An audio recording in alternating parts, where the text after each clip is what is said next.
Terkait kajian akhlak atau nasihat-nasihat tentang akhlak secara bahasa atau secara linguistik dari segi kosakata, akhlak itu kata jamak. Jadi kalau orang baik secara fisik, orang Arab bilang kholqon, secara fisik. Kalau secara moral, orang Arab bilang khuluq atau akhlak. Lalu urgensinya dengan kita sebagai bangsa, sebagai umat Islam atau sebagai manusia, itu beberapa nabi, di antara pujian Allah kepada para nabi adalah karena kebaikan akhlaknya. Lalu kebaikan akhlak ini punya urgensi dalam agama jika akhlak itu benar secara hukum, secara halal haram. Ini yang jarang orang mengingatkan. Jadi misalnya begini, senyum itu sunat itu ya, baik gitu ya. Oke, kita sepakat senyum itu sunat. Tapi para penipu itu juga senyum. Karena kalau tidak senyum itu tidak bisa nipu gitu. Mungkin wanita nakal ya juga senyum. Orang-orang bisnis yang bodong biasanya cara ngerayu juga pakai senyum. Maka senyum ini berstatus nilai ibadah setelah kepastian target itu halal atau dalam konteks sesuatu yang disahkan agama. Sekali ndak, maka yang menjadi tidak halal. Ya, tadi senyumnya orang yang mau nipu, senyumnya lembaga-lembaga atau apa yang bodong atau apa sajalah. Nah, ini yang jarang orang mengkaji. Maka sebelum mengkaji tentang akhlak itu penting, itu dikaji dulu status halal haramnya. Ya kayak tadi misalnya senyum itu sunat, senyum itu ibadah, kata Rasulullah tasaddaqu walau bitalqati wajhin, bersedekahlah meskipun hanya dengan senyum. Itu setelah ada kepastian status apa? Halal. Tapi jika orang itu mau nipu itu juga pasti senyum gitu. Orang yang mau menggoda lelaki juga pasti senyum, lelaki yang goda perempuan juga senyum, dan kadang konteksnya tidak dalam hal-hal yang dibenarkan syara. Sehingga kepastian halal haram ini nomor satu. Terus kedua, akhlak ini yang menurut disiplin fikih ini memang agak jelimet ya, tapi nanti Anda mudah memahami. Akhlak, misalnya ekspresi senyum atau ceria, itu dianggap sunat. Kalau dalam fikih dianggap sunat. Sunat itu ya tidak sampai wajib. Tapi ada konteks tertentu yang sunat ini menjadi wajib. Misalnya kita sebagai dai ya, sebagai ustadz itu, orang-orang yang nakal ini bawaannya senyum, ramah itu. Tapi kita yang ustadz ini bawaannya merengut, cemberut, sehingga kecenderungan orang itu ngidolakan yang nakal. Nah ini penting saya jelaskan supaya orang itu bicara akhlak. Akhlak itu tadi saya katakan, senyum itu baik, ramah itu baik. Tapi setelah status hukumnya itu halal gitu, ya.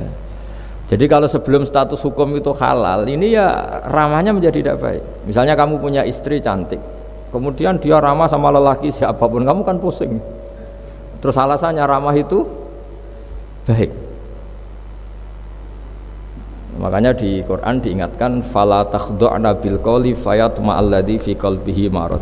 Orang-orang solihah, orang-orang yang afifah, wanita-wanita terhormat, jangan terlalu ramah sama lelaki lain, karena lelaki lain yang kamu ramahin kalau kebetulan dia ada orang baik, pikiran ramah kamu ini ditafsirkan yang macam-macam.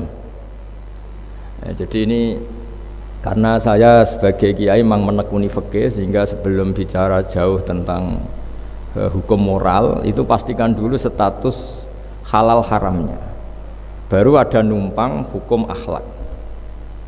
Sodako juga gitu, banyak orang dermawan itu ternyata nyuwun sewu memang uang korupsi sehingga mudah ngasih orang banyak, pas uangnya sendiri ternyata berat. Ini belum bisa dikatakan sodako karena bawaannya dermawan, karena uang saya saja. Jadi kepastian hukum ini harus ada dulu. Makanya dalam Islam fikih itu nomor satu, hanya nomor satu itu ya kepastian hukum. Baru di level apa aplikasi hukum itu penerapannya tatbikinya kalau dalam bahasa Arab butuh akhlak. Terus ketiga cerita-cerita akhlak itu yang paling fenomenal itu kata banyak mufassir. Kenapa Saharatu Fir'aun? Jadi ketika duel, saya cerita sedikit. Musa ini punya banyak mukjizat. Nabi Musa ini punya banyak mukjizat. Mukjizat itu sesuatu yang luar biasa, nggak bisa dinalar oleh akal. Itu kalau orang baik disebut mukjizat, kalau orang buruk punya kemampuan ini disebut sihir. Ya. Tapi sama-sama punya kekuatan yang dahsyat. Sehingga ketika Nabi Musa punya kekuatan yang dahsyat ini, yang disebut mukjizat, Fir'aun cara berpikir yang bisa mengalahkan ini hanya sihir. Dipanggillah ahli sihir yang profesional, yang top lah. Dan mulai dulu itu wong ya seneng duit gitu. Jadi ahli sihir yang mau datang tapi berani berapa gitu. Jadi itu sudah mulai dulu gitu. Jadi sekunane kuno itu transaksinya itu ya harus berani berapa itu. Fir'aun katanya innakum idzal laminal muqarrabin. Kamu tak jamin menjadi orang dekat saya. Jadi mulai dulu kalau dukung itu ya harus dapat jatah itu. Jadi jatah orang dekat. Entah dulu itu apa menteri atau apa tidak tahu, tapi mulai dulu ya sudah gitu. Kata Fir'aun oke. Akhirnya pertarungan itu mau dimulai. Lah uniknya ketika mau dimulai itu Saharoh ini ahli sihir yang bawaan Fir'aun tadi, sewaan nih tadi, bayaran. Itu di luar dugaan Mas Andri itu malah sopan sama Nabi Musa. Ditonton orang banyak padahal. Ditonton orang banyak karena Fir'aun tuh ingin Nabi Musa itu kalah. Musa kalau dia manggil. Tapi di luar dugaan itu para ahli sihir itu entah saking haibahnya, wibawanya Nabi Musa itu jenengan dulu apa saya dulu? Monggo jenengan dulu apa saya dulu? Imma antulqiyah wa imma annahnul mulkin. Monggo jenengan dulu atau kita dulu. Jadi harusnya secara teori tarung itu semakin menteror atau ada gebrakan yang mengagetkan ini kan lebih mudah mengalahkan Musa. Tapi enggak, malah Musa ditanya, wahai Musa, imma antulqiyah wa imma annahnul mulkin. Monggo jenengan dulu atau kita dulu. Nabi Musa juga membalas yang sopan. Enggak, kalian dulu saja. Nah itu kata para ahli tafsir. Barokahnya akhlak yang dilakukan Saharatu Fir'aun ini, al-qawwa fi qulubihim al-iman. Allah saat itu juga memberi iman. Jadi barokahnya sopan sama Nabi siapa? Musa. Jadi barokah akhlak paling fenomenal dalam dunia tafsir adalah ketika Saharatu Fir'aun mendapat berkahnya adab, berkahnya akhlak sampai iman. Sehingga kalau dalam khazanah-khazanah Islam, amal yang paling mudah diterima Allah itu diantaranya satu itu akhlak, dua sedekah. Dalam cerita-cerita kitab yang saya pelajari, sedekah juga gitu. Ada orang itu saking bejatnya, dia seorang kaya raya. Itu saking bejatnya itu cara berpikir itu menurut dia ya rasional, tapi ngawur sekali. Dia punya putri cantik gitu. Ya tentu dia yang rawat. Terus dia ngenangen itu wong anakku ayu dirabi wong liya. Walhasil itu dia punya rencana menikahi anaknya sendiri. Itu kan sebejat-bejatnya orang. Dan dia cara berpikir itu begitu, memang namanya orang Majusi, tidak beragama. Tapi ketika dia, banyak ulama yang bilang namanya orang ini Bahrom. Tapi siapapun namanya itu, cerita ini populer di literasi, di hazanah-hazanah atau di referensi kita. Pas malam pertama mau menggauli putrinya, ada janda sepuh itu notok pintunya ya, supaya dikasih sedekah. Itu anehnya dia itu tergerak untuk memberi. Ketika mau memberi, si janda ini berubah pikiran, wong saya ini muslimah kok minta orang kafir. Tidak jadi minta, tapi lari, ketika dikejar lari. Setelah di rumah melihat anak-anaknya itu menangis, Mas Andri, kembali lagi minta. Setelah mau dikasih, lari lagi sampai 3 kali. Singkat cerita si Bahrom ini lalu tetap ke rumahnya dan ternyata mendengar anak-anak menangis karena kelaparan. Dia tergerak hatinya, itu membawa cara Indonesia, membawa beras sendiri, membawa roti sendiri, semua keperluan itu dicukupin, dibawa sendiri, diantarkan. Dan uniknya saat itu juga dia berpikir waras langsung, nggak ingin lagi menggauli anaknya, nggak ingin lagi. Jadi barokahnya sedekah itu dilakukan orang kafir, itu langsung ada berkahnya. Sampai saat itu dia iman, dan hebatnya ada seorang wali di era itu mimpi disuruh menghormati si Bahrom ini, bahwa ini umat saya, ini walhasil itu sampai diapresiasi. Nah, lagi-lagi kembali ke sedekah. Jika ada orang netral, misalnya orang netral itu ya diajak baik ya mau, diajak buruk ya mau, belum punya berpendirian, juga belum punya karakter, belum punya status yang permanen, ya solehnya masih amatir, faseknya ya masih amatir. Kemudian terus ada kompetisi, alam raya ini kan kompetisi. Ternyata yang tukang sedekah, yang mudah memberi itu yang fasek, yang ini pelit. Jangan-jangan kita disalahkan Allah ketika orang yang netral ini jadi orang fasik. Karena apa? Kenangannya dengan orang fasik mendapat keenaan sedekah atau servis, kenangannya sama orang soleh tidak mendapat. Malah dikongkon terus jadi panitia pengajian, kan kesel ya. Nah, kalau dibebani terus. Sehingga di antara ciri agama ini qalilul maunah, agama ini harus berbiaya murah. Itu hal-hal yang harus kita perhatikan. Nah, kecuali ini sudah orang yang punya karakter, memang sudah orang soleh, memang bawaannya ingin mendukung yang kanan, yang ahlul yamin, ya, hanya suka kebaikan. Ini kan kita bicara orang yang belum punya karakter. Kalau yang soleh kan karuan, dirayu yang ini sudah tidak mau, meskipun yang ini ngel-ngelo terus tetap nggak masalah yang kanan ini. Nah, ketika kita ngelola anak Mas Andri ini, Mas Dwi ya, ini karena yang ada jadi saya pakai contoh. Saya punya kenangan dalam hal ini itu sangat miris ya. Ada orang sepuh soleh, cerita anaknya itu sekarang kerja di Jakarta tidak sholat, padahal itu ya orang soleh, orang baik. Dan dia kenapa datang ke saya? Karena minta maaf dulu pernah dengan tanda ketik pernah menyalahkan bapak saya, menyalahkan kiai-kiai yang lunak. Bapak saya dulu ya di dalam ada TV, ya ada sepeda motor, ya umumnya orang. Ternyata kasusnya itu sederhana Mas Andri. Anaknya kiai ini, orang soleh lah, itu karena saking ketatnya itu di rumah nggak ada TV, juga nggak ada motor. Sehingga kenangan pertama lihat TV ya di servis orang yang nyuwun sewu tidak sholat. Kenangan pertama pakai motor ya dipinjemin orang yang nggak sholat. Sehingga bawaannya dia punya utang jasa sama orang yang tidak baik lah gitu. Akhirnya ini nggak jadi idola, orang tuanya meskipun soleh nggak jadi idola. Dan orang tuanya itu nggak punya TV supaya waktunya nggak habis untuk nonton TV, nggak punya motor biar tidak keluyuran. Niatnya baik, sangat baik.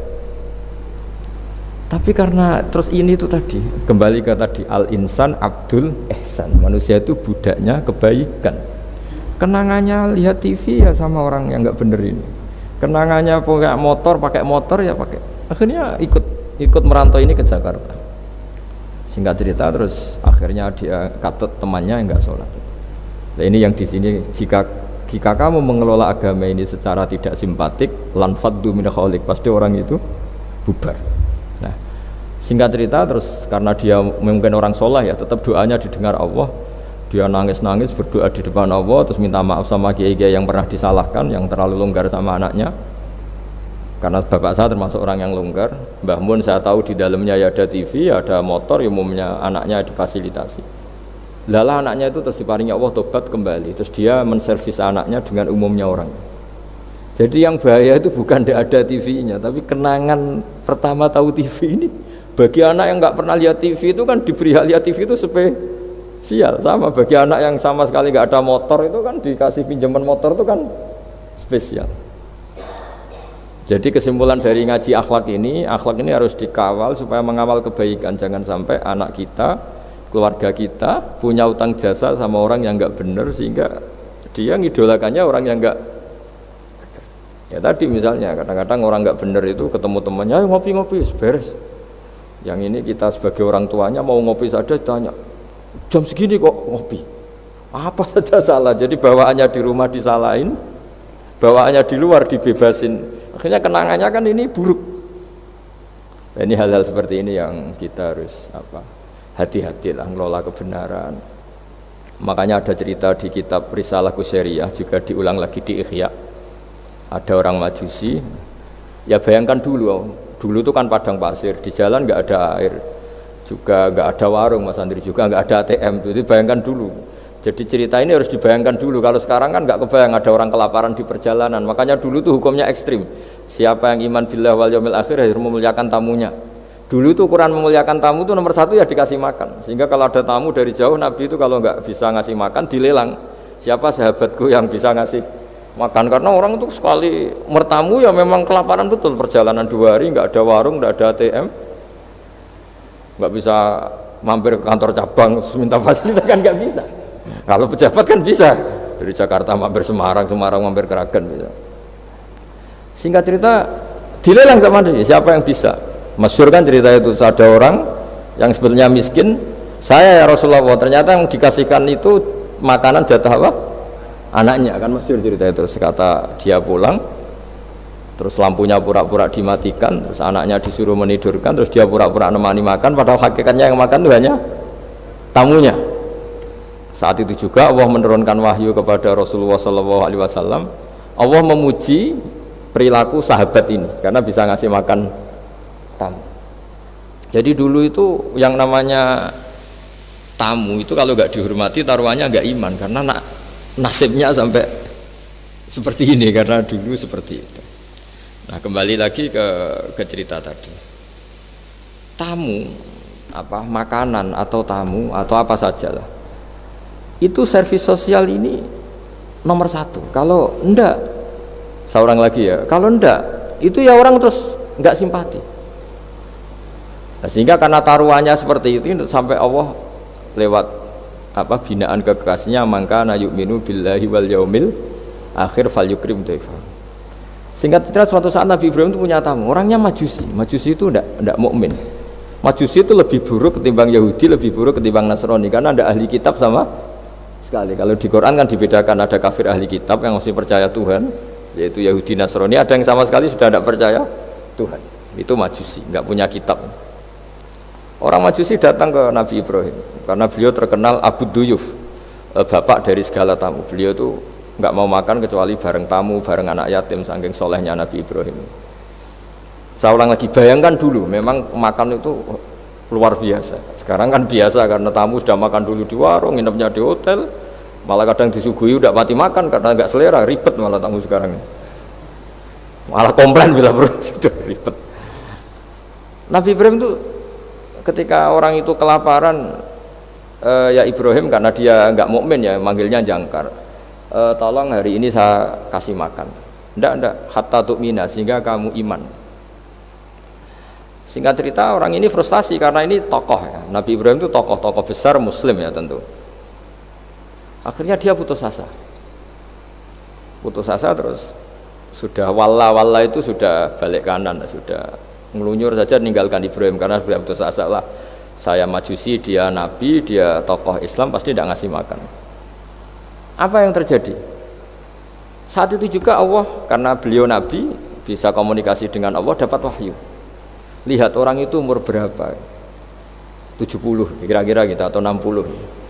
Kata Allah, orang itu baru ini loh kelaparan katanya, dan baru ini juga minta kamu kan. Iya, dan kemarin-kemarin tidak pernah kelaparan ya, baru ini ya. Terus kata Allah, saya yang Tuhan saja ngasih makan dia padahal tidak iman sama saya 60 tahun. Kamu diminta untuk 1 hari saja kok mensyaratkan apa? Iman. Udah panggil saja supaya makan di kamu. Salah sih dipanggil akhirnya sama Nabi Ibrahim, dikejar. Udah, ayo makan ke saya gitu. Ya gimana? Udah usah syarat iman, pokoknya makan saja guys.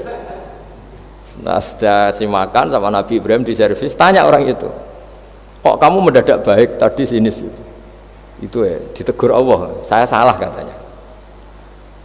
Loh, Allah yang Tuhan itu, menurut kamu Tuhan itu betul negur kamu? Iya. Dia nangisnya. Ternyata Tuhanmu itu Tuhan betul ya. Saya yang Majusi aja diperhatikan katanya. Bahkan menyalahkan kekasihnya kamu katanya. Udah saya mau iman saja katanya gitu kan. Itu ya barokahnya servis tadi. Nah, sekarang misalnya kita bertarung di dunia yang bebas ini. Misalnya nyuwun sewu, yang ngasih makan ini nyuwun sewu orang tidak baik, yang orang baik tidak ngasih. Pasti utang jasanya orang ini sama yang enggak baik. Karena kenanya sama orang baik itu udah baik. Nah ini yang dimaksud walaupun tafadzun khalidul qalbi lan faddu min khalid. Kalau orang mengelola Islam dengan cara yang kurang baik, maka akan melahirkan orang lari. Ya, karena tadi al-insan abdul es. Jadi cerita yang ringan-ringan di sekeliling kita juga seperti itu. Bapak-bapak itu ngopi di rumah itu ya rasanya kopi sama. Itu gara-gara tidak nyaman ya cara bojo nek semarah kan gitu cara nyugoi. Di warung senyum. Dia sudah akhirnya pilih di warung. Karena di warung dapat senyum, di rumah dapat ya sudah semberut. Jadi semua proses sosial itu seperti itu. Nah mau saya di sini bayangkan itu anak kita gitu. Kenangannya dengan kita, dengan bapaknya, dengan ibunya ini kurang baik, kenangannya di luar baik, sehingga anak kita cenderung tidak ngidolakan kita, meninggalkan kita. Jadi menurut saya belajar akhlak paling pokok adalah kaitannya dengan kepentingan anak-anak kita. Saya bukan niat sombong ya, saya itu alhamdulillah sampai sekarang itu masih sering mandikan anak saya, jalan-jalan sama anak saya, hak-haknya. Bahkan saya ini punya ajaran yang agak unik, tapi istri saya sudah menerima. Dulu ya sempat janggal-janggal itu iskal, tapi sekarang sudah menerima. Saya punya anak yang biasa ikut adik saya, adik Fuad itu masih kelas 2 SD. Mulai kelas 1 SD, mulai kelas 2 saya bilang, kalau kamu ingin jajan, bapak pas tidur bangunkan. Padahal anak saya itu punya santri, punya banyak yang bantu lah. Dulu istri saya protes, itu kan melatih anak nggak sopan karena bangunkan orang tua. Enggak, kata saya, sopan itu nomor 2, nomor 1 itu hukum. Terus saya beri penjelasan. Yang paling berhak atau yang paling boleh dingel-ngelno anak, dingel-ngelno anak itu ya diganggu anak, itu ya orang tuanya. Masa anak mau jajan yang harus ribet pembantu, mana anak mau jajan yang harus ribet orang? Yang paling boleh diganggu oleh anaknya ya orang tuanya. Itu hukum, kata saya. Akhlak nomor 2. Sehingga barokahnya hukum itu, saya ulang lagi, barokahnya hukum itu, kalau anak ini terpaksa pembantu itu pas lalai, pas kita tidak nyalahkan, kan kewajibannya di kita. Akhirnya kita menjadi tahu, baru istri menjadi tahu, yang paling berhak diganggu anak ya orang tuanya. Itu hukum. Nah akhlak itu baru nomor 2, ganggu itu ya dikira-kira lah pas bangun atau pas rileks. Tapi itu nomor 2, itu namanya moral. Moral itu sunat. Tapi kalau hukum itu nomor 1. Sehingga akhirnya orang tua, anak ini senang. Betapa baiknya orang tua kita, pas tidur saja dibangunin mau demi kepentingan dia. Akhirnya anak ini punya kenangan baik sama orang tua. Pas tidur saja bapak diajak mau. Apalagi pas happy. Nah karena kenangannya baik, ya idolanya orang tuanya. Ketika idolanya orang tuanya dan kita orang baik, mau ngajak sholat ya gampang, mau ngajak ngaji ya. Bayangkan kalau kenangannya dia dimintai uang nggak boleh, bentak, salah jam kayak atau salah jadwal atau apa, salah momentum, masa anak kecil diwalate salah pakai momentum pakai apa ini. Nah ketika kita ngangkon belajar sudah susah karena kenangannya ndak baik. Jadi kunci daripada lah ini, makanya saya bilang berkali-kali, oke kita belajar akhlak, belajar moral, tapi nomor 1 itu hukum. Saya ulang lagi, hukum. Karena agama ini ciri khasnya itu hukum. Hukum itu ketentuan. Jadi aturan Islam itu detail. Misalnya saya belum haji, ya sudah, sebagian harta saya jatah untuk haji itu sudah tidak milik saya, harus dianggap miliknya haji. Sehingga kalau saya meninggal setiap saat, yang boleh diwaris oleh anak cucu saya hanya yang melebihi dari biaya haji. Makanya di Indonesia disebut gaji amanat. Gaji amanat itu orang yang sebetulnya sudah mampu haji tapi tidak kober haji. Itu kalau sudah meninggal harus ada jatah haji yang dianggarkan untuk haji apa? Amanat. Baru sisanya boleh diwaris. Karena ini hukum.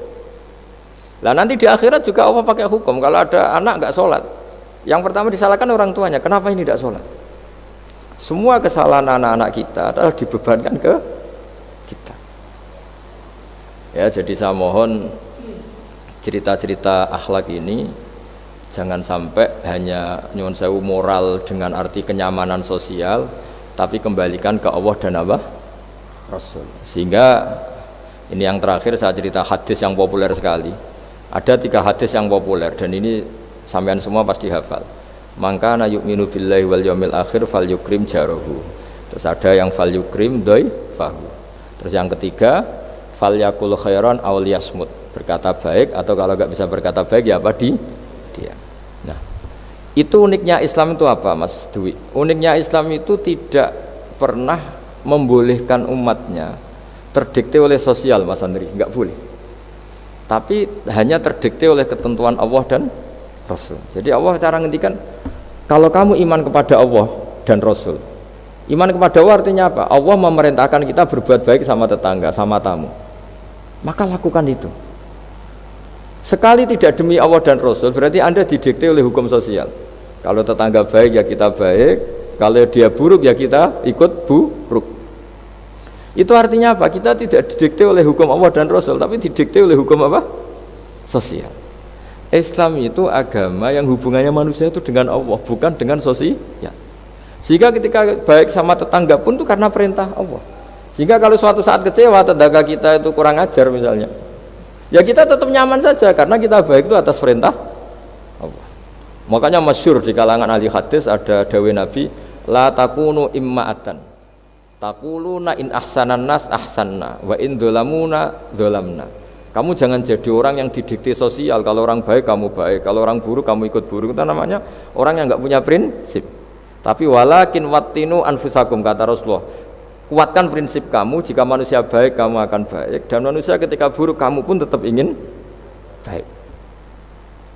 Nah, dengan demikian itu berarti kebaikan kamu itu atas perintahnya Allah dan Rasul, bukan atas nama sosial. Sehingga misalnya ada orang birrul walidain, ibunya bawaannya cerewet, mbahnya cerewet, ya tetap baik. Tapi kalau kamu didikte sosial, sekali ibu kamu bawel, dah malas lah ketemu ibu bawel. Nah, ini berarti kamu belum didikte Allah dan Rasul, tapi didikte itu hukum apa? Sosial. Sehingga untuk menutup mauidhah ini, saya sering cerita di mana-mana di kitab Ihya itu ada cerita, ada seorang pemuda yang kurang ajar sekali itu. Ada kiai dipanggil, Pak Yai silahkan ke rumah saya. Ya kira-kira cara sekarang mungkin 500 meter datang. Setelah sampai depan rumahnya, sudah Pak Yai saya tidak punya kebutuhan sama kamu. Itu kiainya senyum, rileks. Setelah sampai rumahnya dipanggil lagi, Pak Yai mohon ke rumah saya. Terus kiainya ke situ lagi asik kan. Terus setelah sampai rumahnya pemuda tadi, sudah pulang aja saya tidak butuh kamu. Sampai 3 kali. Dan kiainya tuh asik, ceria gitu. Pemuda itu kagetnya bukan main. Kenapa Pak Kiai tidak tersinggung? Malah senyum-senyum. Jong kata orang Jawa ini. Ini cerita di Ihya. Saya tuh senang sekali nuruti perintah Allah. Allah menghentikan, saya disuruh hormat tetangga. Lah kamu tetangga saya. Dan saya alhamdulillah bisa nuruti karep kamu. Disuruh ke kamu, saya ke kamu. Dan sekarang karep kamu saya pulang ya saya pulang. Syukur sekali hari ini saya bisa nuruti perintah Allah sampai 3 kali. Nangis pemuda itu. Loh kalau kamu kan kamu tampar, ini kan pelecehan. Itu kan kurang ajar betul kiai digambar. Tapi wali-wali itu enggak berpikirannya tidak seperti itu. Kalau kamu tidak wali ya memang aneh pikiran itu, tapi yang benar ya itu.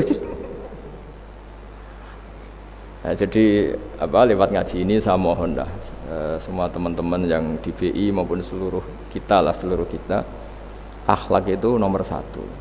Dengan makna tapi setelah kepastian hukum, setelah kepastian hukum. Jadi misalnya senyum itu sunat karena kita merayu mitra bisnis untuk bisnis yang halal. Tapi kalau bisnis kita bodong, ya semua orang yang ingin nipu kan ya pasti senyum lah. Berarti yang pahalanya besar ya orang-orang penipu karena senyumnya lebih sering timbang yang enggak nipu. Jadi artinya akhlak itu menemukan momentum sebagai ibadah setelah ada kepastian hukum halalnya. Tapi kalau nggak ada kepastian hukum halalnya, ya ini senyum itu dievaluasi tadi. Misalnya orang ngerayu juga harus senyum, orang nipu juga harus senyum. Ini yang mungkin banyak diabaikan. Saya kira demikian dan mohon maaf karena sebetulnya kalau andekan tadi jalannya normal mungkin saya nggak terlambat. Itu kan banyak lubang-lubang karena itu biasanya kan karena hujan itu. Tapi ya saya suka tetap terlambat biar keren pernah nunggu kiai.